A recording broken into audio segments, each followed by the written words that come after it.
ರೂಪಾಯಿಗಿಂತ ಹೆಚ್ಚಿನ ಯುಪಿಐ ವಹಿವಾಟಿಗೆ ಶುಲ್ಕ ಬರುತ್ತಾ? ಡಿಜಿಟಲ್ ಪಾವತಿ ವ್ಯವಸ್ಥೆಯಲ್ಲಿ ಮಹತ್ವದ ಬದಲಾವಣೆಗೆ ದಾರಿ ಮಾಡಿಕೊಡುವ ತಿದ್ದುಪಡಿ ಮಸೂದೆಯನ್ನು ಲೋಕಸಭೆ ಅಂಗೀಕರಿಸಿದೆ. ಆದರೆ ಈಗಲೇ ಯುಪಿಐ ಬಳಕೆದಾರರು ಯಾವುದೇ ಶುಲ್ಕ ಪಾವತಿಸಬೇಕಿಲ್ಲ. ಹಾಗಾದ್ರೆ ಹೊಸ ಕಾನೂನಿನಲ್ಲಿ ಏನು ಬದಲಾವಣೆಯಾಗಿದೆ ನೋಡೋಣ. ದೇಶದಲ್ಲಿ ಡಿಜಿಟಲ್ ಪಾವತಿ ವ್ಯವಸ್ಥೆಗೆ ಸಂಬಂಧಿಸಿದಂತೆ ಮಹತ್ವದ ಬೆಳವಣಿಗೆ ನಡೆದಿದೆ. ತೆರಿಗೆ ಮತ್ತು ಇತರ ಕಾನೂನುಗಳ ಮಸೂದೆ 2026 ಲೋಕಸಭೆ ಧ್ವನಿ ಮತದ ಮೂಲಕ ಅಂಗೀಕರಿಸಿದೆ. ಈ ಮಸೂದೆಯ ಮೂಲಕ 2007ರ ಪಾವತಿ ಮತ್ತು ಸೆಟ್ಲ್ಮೆಂಟ್ ವ್ಯವಸ್ಥೆಗಳ ಕಾಯ್ದೆಯ ಸೆಕ್ಷನ್ 10A ಬದಲಾವಣೆ ಮಾಡಲಾಗಿದ್ದು, ಭವಿಷ್ಯದಲ್ಲಿ ಯುಪಿಐ ಸೇರಿದಂತೆ ನಿರ್ದಿಷ್ಟ ಡಿಜಿಟಲ್ ಪಾವತಿ ವಿಧಾನಗಳಿಗೆ ಮರ್ಚೆಂಟ್ ಡಿಸ್ಕೌಂಟ್ ರೇಟ್ ಅಥವಾ ಎಂಡಿಆರ್ ವಿಧಿಸುವ ಅಧಿಕಾರವನ್ನು ಕೇಂದ್ರ ಸರ್ಕಾರಕ್ಕೆ ನೀಡಲಾಗಿದೆ.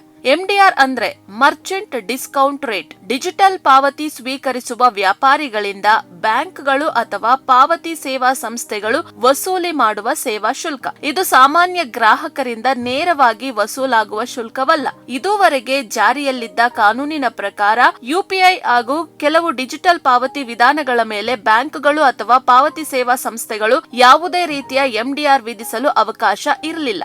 ಆದರೆ ಹೊಸ ತಿದ್ದುಪಡಿಯಿಂದ ಆ ಕಾನೂನುಬದ್ಧ ನಿರ್ಬಂಧ ತೆರವಾಗಿದ್ದು, ಅಗತ್ಯವಿದ್ದರೆ ಯಾವ ಪಾವತಿ ವಿಧಾನಗಳಿಗೆ ಎಷ್ಟು ಪ್ರಮಾಣದಲ್ಲಿ ಶುಲ್ಕ ವಿಧಿಸಬೇಕು ಎಂಬುದನ್ನು ಕೇಂದ್ರ ಸರ್ಕಾರ ಅಧಿಸೂಚನೆಯ ಮೂಲಕ ನಿರ್ಧರಿಸಬಹುದು. ಸರ್ಕಾರವು 2000 ರೂಪಾಯಿಗಿಂತ ಹೆಚ್ಚಿನ ವಹಿವಾಟುಗಳ ಮೇಲೆ %0.3ರಿಂದ %0.5ರವರೆಗೆ ಎಂಡಿಆರ್ ವಿಧಿಸುವ ಸಾಧ್ಯತೆಯನ್ನು ಪರಿಶೀಲಿಸುತ್ತಿದೆ ಎಂಬ ಮಾಹಿತಿ ಲಭ್ಯವಾಗಿದೆ. ಈ ಮಸೂದೆ ಅಂಗೀಕಾರವಾದ ತಕ್ಷಣ ಯುಪಿಐ ವಹಿವಾಟುಗಳಿಗೆ ಶುಲ್ಕ ಜಾರಿಯಾಗುವುದಿಲ್ಲ. ಕೇಂದ್ರ ಸರ್ಕಾರ ಪ್ರತ್ಯೇಕ ಅಧಿಸೂಚನೆ ಹೊರಡಿಸಿದ ನಂತರವೇ ಬ್ಯಾಂಕ್ಗಳು ಮತ್ತು ಪಾವತಿ ಸೇವಾ ಸಂಸ್ಥೆಗಳು ಎಂಡಿಆರ್ ವಿಧಿಸಲು ಸಾಧ್ಯವಾಗುತ್ತದೆ. ಅಷ್ಟರವರೆಗೆ ಯುಪಿಐ ವಹಿವಾಟುಗಳು ಹಿಂದಿನಂತೆಯೇ ಉಚಿತವಾಗಿ ಮುಂದುವರಿಯಲಿದೆ. ಹೊಸ ತಿದ್ದುಪಡಿಯು ಡಿಜಿಟಲ್ ಪಾವತಿ ವ್ಯವಸ್ಥೆಯಲ್ಲಿ ಶುಲ್ಕ ವಿಧಿಸಲು ಕಾನೂನುಬದ್ಧ ಅವಕಾಶವನ್ನು ಮಾತ್ರ ಒದಗಿಸಿದ್ದು, ಅಂತಿಮ ನಿರ್ಧಾರ ಕೇಂದ್ರ ಸರ್ಕಾರದ ಮುಂದಿನ ಅಧಿಸೂಚನೆಯ ಮೇಲೆ ಅವಲಂಬಿತವಾಗಿದೆ. ಒಟ್ಟಿನಲ್ಲಿ ಯುಪಿಐ ವಹಿವಾಟಿಗೆ ಈಗಲೇ ಯಾವುದೇ ಶುಲ್ಕ ವಿಧಿಸಲಾಗುವುದಿಲ್ಲ.